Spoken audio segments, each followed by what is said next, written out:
Delhi CM Kejriwal బయటకొచ్చిన తర్వాత, jail నుంచి బయటకొచ్చిన తర్వాత ఢిల్లీ రాజకీయాలు కూడా చాలా హాట్‌గా మారిపోయినాయి. ఎప్పుడైతే ఆయన రాజీనామా చేస్తానని ప్రకటించుకున్నారో, ఒక రకంగా తన మీద తానే ఒక అగ్ని పరీక్షకు సిద్ధమైన నేపథ్యం. ఆ తర్వాత కూడా పార్టీలో ఒక్కసారిగా మారిన పరిణామాలు. ఇప్పుడు ఆయనే గెలుస్తారా? లేదంటే పార్టీ వేరే అభ్యర్థిని ప్రకటిస్తుందా? అనేది కూడా 4, 5 పేర్లు కూడా రేస్‌లో వినిపిస్తున్నాయి. చేసిన తప్పుని కప్పుపుచ్చుకునే ప్రయత్నం కేజ్రీవాల్ చేస్తున్నారా? లేదంటే ఈ దెబ్బతో ఇప్పటివరకు భారతీయ జనతా పార్టీకి ఒక అందని ద్రాక్షగానే మిగిలిపోయింది ఢిల్లీ. ఇప్పుడు అది చేజిక్కించుకోబోతుందా? మొత్తం ఢిల్లీ రాజకీయ పరిణామాలు ఇప్పుడు దేశంలోనే చర్చనీయాంశం అవుతున్న నేపథ్యంలో ఏం జరగబోతోంది? ఇదే అంశం మీద చర్చించే ప్రయత్నం చేద్దాం. సార్, ఫస్ట్ చూసుకుంటే అంటే ముందు ఆయన చేసిన ప్రకటనకు సంబంధించి నేను మాట్లాడుతున్నాను. ఒక అగ్ని పరీక్షకు సిద్ధమవుతున్నాను అంటూ కేజ్రీవాల్ చేయడం, తర్వాత పార్టీలో వచ్చిన మార్పులు ఏంటి? ఆయన తప్పు చేయలేదు అని ఢిల్లీ ప్రజలకి చెప్పే సంకేతం, గట్టిగా చేసే ప్రయత్నంలో రాజీనామా ఒక్కటే అస్త్రం అని అనుకున్నారా? ప్రాక్టికల్గా అసలు విషయాన్ని చాలా జాగ్రత్తగా మార్చేయడంలో సిద్ధవస్తుడు ఆయన. ఇదివరకు కరోనా టైంలో మొత్తం అక్కడ హాస్పిటళ్లలో అద్భుతంగా జరుగుతోంది అన్నాడు. తర్వాత సుప్రీంకోర్టు లెక్కలన్నీ తీస్తే అంత నాటకం అని తేలింది. అట్లాగే ఆక్సిజన్ సిలిండర్లు అవసరం అంటూ పెద్ద ఎత్తున తీసుకున్నాడు. తీరా చూస్తే ఏం అమ్ముకుంటున్నారని బయటపడింది. పార్టీ వాళ్ళు అమ్ముకుంటున్నారని. అది సుప్రీంకోర్టు ఇన్వెస్టిగేట్ చేస్తే కానీ తేలిలే, లెక్కలు తీస్తే కానీ. కాబట్టి అతను మాటకు ఒకటిగా ఉంది, చేత మరొక రకంగా ఉంది. ఇక్కడ పాయింట్ ఏంటంటే, ఎందుకు ఆయన ఏదో త్యాగం కోసం చేయలేదు రాజీనామా. మొన్న సుప్రీంకోర్టు ఆయనకి బెయిల్ ఇస్తూ ఈడీ ఒక తీర్పు ఇచ్చింది. ఆ తీర్పులో ఏంటంటే, ఆయన బెయిల్ మీద బయటికి వెళ్ళొచ్చు, కానీ ముఖ్యమంత్రిగా తన విధులు నిర్వర్తించడానికి వీల్లేదు, సంతకాలు చేయడానికి వీల్లేదు, సచివాలయానికి వెళ్ళకూడదు, ఓన్లీ ఒక్క ఫైల్ మీద సంతకం పెట్టాలి, అది లెఫ్టినెంట్ గవర్నర్ దగ్గరికి పంపించే ఫైల్ మీద మాత్రమే సంతకం పెట్టాలి. అంటే ఏ పనైనా సరే, నిర్ణయం క్యాబినెట్ తీసుకున్నా ఏం తీసుకున్నా సరే లెఫ్టినెంట్ గవర్నర్కి పంపిస్తూ మీరు ఇక్కడ సంతకం పెట్టాలి అంతే.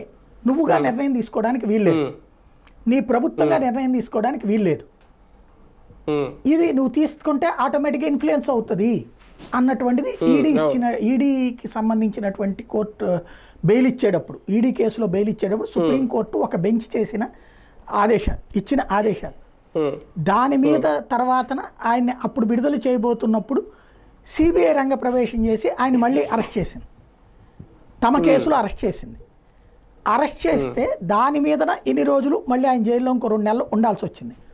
ఇప్పుడు దాని మీద బెయిల్ ఇస్తూ సుప్రీంకోర్టు జడ్జి గారు చాలా కీలకమైన వ్యాఖ్యలు చేశారు. మీరు అట్లా అరెస్ట్ చేయగానే, అంటే అక్కడ బెయిల్ రాగానే మీరు ఇట్లాగా మళ్ళీ అరెస్ట్ చేశారు, ఏం కొత్త ఆధారాలు సమర్పించారని అరెస్ట్ చేశారంటూ సిబిఐని మందలిస్తూ ఆయనకి బెయిల్ ఇస్తూ, అయితే ఈ షరతుల్ని ఆయన తప్పుపట్టారు. కొత్త బెంచ్ అంటే సిబిఐ కేసులో తీర్పు ఇచ్చిన బెంచి తప్పుపట్టింది అంతకుముందు బెంచ్ ఇచ్చిన తీర్పుని తప్పుపడుతూ, అదే సందర్భంలో అది వాళ్ళు ఆలోచించాలి, మేము మాట్లాడకూడదు అది అంటూ అవే షరతులు, బెయిల్ షరతులు దీనికి కూడా వర్తిస్తాయి. ఎందుకంటే ఒకటే వ్యక్తికి ఒక బెయిలు, ఒక బెంచ్లో ఒక బెయిలు షరతు, ఇంకో బెంచ్లో ఇంకో బెయిల్ షరతులు ఇవ్వడం అంటే అది నిబంధనలకు విరుద్ధంగా ఉంటుంది. అందుకని చెప్పి ఇక్కడ అదే బెయిల్ షరతులు వర్తింపజేసింది. దాని వలన ఇవాళ కేజ్రీవాల్ ఏమీ చేయడానికి వీల్లే, హ్యాండ్స్ అప్ అనమాట. వాస్తవానికి కేజ్రీవాల్కి ఒక తీరుంది. తను తెలివైనోడు. ముఖ్యమంత్రిగా ఉండి సాధారణంగా మనకి సకల శాఖల మంత్రులు ఉంటారు, అనేక శాఖల్ని ముఖ్యమంత్రుల దగ్గర పెట్టుకుంటారు. హోంశాఖ నీనో, ఫైనాన్స్ శాఖనో, ఎక్సైజ్ శాఖ నీనో, లాండ్ ఆర్డర్ శాఖనో ఇట్లాగా. కానీ కేజ్రీవాల్ శాఖలు లేని మంత్రి ఇన్ని రోజులు కూడా, ఇప్పుడు కాదు ఇన్నేళ్ళు కూడా ఏ శాఖ తన మంత్రివర్గంలో పెట్టుకోవాలా, తన చేతిలో శాఖలన్నీ మంత్రులకు ఇచ్చి ఈయన వాళ్ళ చేత చేపించేవాడు ఆ పని. ఈయనకి తెలుసు భవిష్యత్తులో తను చేయబోయే అవినీతికి ఇరుక్కోవాల్సి వస్తుందని తెలుసు. కాబట్టి తన చేతికి మట్టి అంటకుండా కిందోళ్ళని ఇరికిచ్చాడు. ఇప్పుడు ఎక్సైజ్ పాలసీ కేసులో సత్యేంద్ర జైన్ అరెస్ట్ అయ్యాడు, సిసోడియా అరెస్ట్ అయ్యాడు. ఏంటి వాళ్ళిద్దరు? కవిత వీళ్ళు మనకి అక్కడ తన మంత్రివర్గంలో వాళ్ళకి సంబంధించిన వాళ్ళిద్దరూ అక్కడ నిర్ణయం తీసుకున్న ఆయన ఒక ఆయన, నిర్ణయం తీసుకోవడానికి తోడ్పడినటువంటి ఆయన ఇంకొక ఆయన, వాళ్ళిద్దరు అరెస్ట్ అయ్యారు. ఎందుకు? కేజ్రీవాల్కి ఏం సంబంధం లేదు, వాళ్ళు పెట్టారు క్యాబినెట్ అప్రూవ్ చేసి నాకేం సంబంధం అంటాడు. కాన్స్టిట్యూషనల్గా కూడా ఇప్పుడు మన చంద్రబాబు గారి కేసులో ఏమన్నారు, క్యాబినెట్ తీసుకున్న నిర్ణయం కాబట్టి దాంట్లో బాబుది ఒక్కడిది బాధ్యత ఎట్లా అంది బెయిల్ ఇచ్చేటప్పుడు కోర్టు. అదే విధం దాంట్లో ముఖ్యమంత్రికి ఎట్లా బాధ్యత అన్నటువంటి పాయింట్, ఎందుకంటే ఆయన శాఖ కాదు. అలాగే వీళ్ళిద్దరూ కదా ఇన్ని రోజులు జైల్లో ఉండొచ్చింది. అయితే ఇప్పుడు అందుకని చెప్పేసి ఇంతకాలం తన చేతికి మట్టి అంటుకోకుండా చేశాడు. ఇప్పుడు మళ్ళీ ఇంకొక బలిపశువుని, ఇంకొక బకరాని ముందు పెట్టాడు. ఇప్పుడు అతిశీని తీసుకొచ్చి పెట్టాడు సీఎం క్యాండిడేట్. ఇప్పుడు అమ్మాయి సొంతగా నిర్ణయాలు తీసుకుంటుందా? మంత్రులు సొంతగా నిర్ణయాలు తీసుకున్నారా? కేజ్రీవాల్ జమానాలు లేదే, అన్ని కేజ్రీవాల్కి చెప్పి చేసుకునేదే కదా. ఇప్పుడు అంతే, అతిశీ నిర్ణయాలు జైల్లో ఉన్నప్పుడు ఆమె చూసుకున్నారు. అవును అంతే, అంతకుముందు అయినా అంతే, మంత్రులు ఎవరి పనులు వాళ్ళే. మరి ఇప్పుడు ఆ అమ్మాయి నిర్ణయాలు తీసుకుంటుంది, జైల్లో అప్పుడు వెళ్ళి తెలుసుకుని వచ్చి చేసేది. ఇప్పుడు స్వయంగా ముఖ్యమంత్రిగా తన నిర్ణయాలు తీసుకుంటుంది, నడిపించేవాడు అక్కడ తను అనమాట. మనకి ఇరాన్లో కనుక ప్రజలందరి చేత ఎన్నికైన వాడు అధ్యక్షుడు ఉన్నాడు, ఇప్పుడు కొత్తగా ఎన్నికయ్యాడు. ప్రజలందరూ కూడా అక్కడ దేవుళ్ళ కొలిచేటటువంటి ఆయన కొమైని, ఇరాన్ సుప్రీమో అని పేరు పెట్టారు. ఆయన అధ్యక్షుడు వేరు, సుప్రీమో వేరు అక్కడ. ఇప్పుడు అట్లాగే కాంగ్రెస్ హయాంలో మన్మోహన్ సింగ్ ప్రధానమంత్రి, సుప్రీమో ఎవరు? సోనియా గాంధీ. అట్లాగే ఇప్పుడు కేజ్రీవాల్ సుప్రీమో, ముఖ్యమంత్రి అతిశీ. ఇది ఒక డ్రామా నడుస్తుంది అనమాట. ఒక రకంగా ఢిల్లీ రాజకీయాల్లో కేజ్రీవాల్ వేరు, ఆప్ వేరు అన్నట్టుగా చూస్తారా? అంటే ఇప్పుడు ఈ ఇన్సిడెంట్ జరిగిన తర్వాత ఈయనకి రాజీనామా డెసిషన్ అనుకోవాలా, ఇది పార్టీ నిర్ణయం? లేదు, కావాలనే తీసుకున్నాడు ఆయన. ఒక జిమ్మిక్ ఏంటంటే, ఒకటి ఇది అవకాశం లేకపోవడం, ముఖ్యమంత్రిగా ఊరికి నేను నామకే వస్తే కూర్చోవాలి. ఒక కౌన్సిలర్ కార్పొరేటర్ కంటే కూడా దారుణమైనటువంటి పరిస్థితి, ఏం చేయలేకుండా రోజు వెళ్ళి భోజనం చేసి రావాలంతే. కాబట్టి అందుకని ఇప్పుడు పవర్స్ ఎట్లాగా అనుభవించవచ్చు, ఇది ఒక ఆస్పెక్ట్. రెండవది ఏంటంటే దీన్ని సెంటిమెంట్గా వాడటం. ఇప్పుడు రేపు వచ్చే ఏడాది ఎన్నికలు జరగాలి ఢిల్లీ. ఇప్పుడు వరుసగా 3 సార్లు గెలిచాడు, ఈ దఫా 4వ సారి అవుతుంది. 2015లో గెలిచాడు, 2020లో గెలిచాడు, ఇప్పుడు 3వ సారి అవుతుంది అనుకుంటా. అంతకుముందు 3 సార్లు వరుసగా కాంగ్రెస్ గెలిచింది. ఇప్పుడు అంతకుముందు బీజేపీ గెలిచి 25 ఏళ్ళు అయింది అక్కడ. కాబట్టి ఇప్పుడు అక్కడ కాంగ్రెస్ లేదు. ఎట్లాగో కాంగ్రెస్ పార్టీ ఎట్లాగో ఎన్డీఏ కూటమిలో భాగస్వామిగా ఉన్నాడు కదా, కాంగ్రెస్ మద్దతు ఇస్తుంది రేపు పొద్దున. కాబట్టి కాంగ్రెస్ మద్దతుతో తను అధికారంలోకి రావాలని కోరుకుంటున్నాడు. అప్పుడు 2 ఓట్లు ఒకటవుతాయి కదా. బీజేపీకి బలమైనటువంటి నాయకుడు లేడు, హర్షవర్ధన్ తర్వాతన మరొకళ్ళు లేరు, బలమైన నాయకుడిని తయారు చేసుకోలేకపోయింది. అప్పట్లో ఆ కిరణ్ బేడీని పెట్టి చెడగొట్టుకుంది, మధ్యలో గౌతమ్ గంభీర్ అనుకుంది, అతను నాయకత్వం వహించలేదు, తన నియోజకవర్గం వరకు బాగా చూసుకున్నాడు, వెళ్ళిపోయాడు. ఇప్పుడు సరైనటువంటి లీడర్షిప్ లేదు అక్కడ కేజ్రీవాల్కి పోటీ. కాబట్టి కేజ్రీవాల్ లెక్క ఏంటి, ఇప్పుడు ఈ సెంటిమెంట్ రాజేస్తే మోడీ నన్ను తట్టుకోలేకపోతున్నాడు, దాంతో మోడీ భయపడిపోయి నన్ను లోపలేపిచ్చేశాడు అంటే మోడీ తను శత్రువులం, అంటే మా ఇద్దరి మధ్యనే ఫైట్. ఇప్పుడు కిందసారి ఆంధ్రాలో జరిగింది ఏంటి, చంద్రబాబు వర్సెస్ జగన్ అని వెళ్తుండేటప్పటికి తాము దెబ్బతింటామన్నటువంటి భయంతో 2015లో అట్లా దెబ్బతిన్నారు కాబట్టి 19లో ఈ ట్రిప్ ఏం చేశారు, వీళ్ళందరూ కూడా ఒక జట్టు కట్టేశారు కదా. అట్లాగే రేపు పొద్దున తను వర్సెస్ మోడీ, అప్పుడు తన వెనకాల మిగతా పార్టీలు ఉండాలి. అంటే ఫైట్ బిట్వీన్ మా ఇద్దరి మధ్యనే అన్నప్పుడు 3వ వాడు పక్క వెళ్ళిపోతాడు కదా. అలాగే అక్కడ కాంగ్రెస్ని పక్కకి తప్పించే ఎత్తుగడ కూడా చేస్తున్నాడు అనమాట.